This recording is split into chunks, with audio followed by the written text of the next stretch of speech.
Мана, Тоғжанның жүрген жүрісі мынау.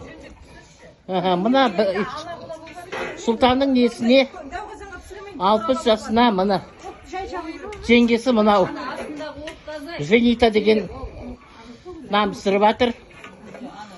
Мына жақта мына Нурик деген кешелі түнімен күнімен жұмыс жасап жатыр.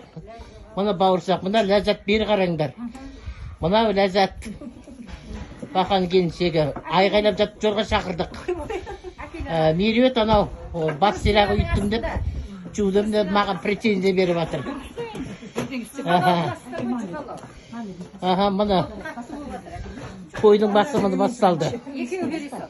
Әйтеуір Сұлтаным әруақ риза болсын. Әруақ риза болсын. Мына Зенита.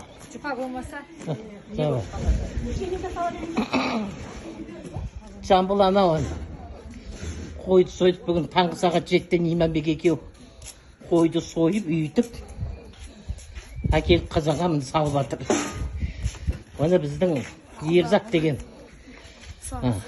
Саламатсыз ба? Амансыз ба? Амансыз. Нұрәлі. Жүгіріп жүр, бәрі істеп жатыр. Қыздарыма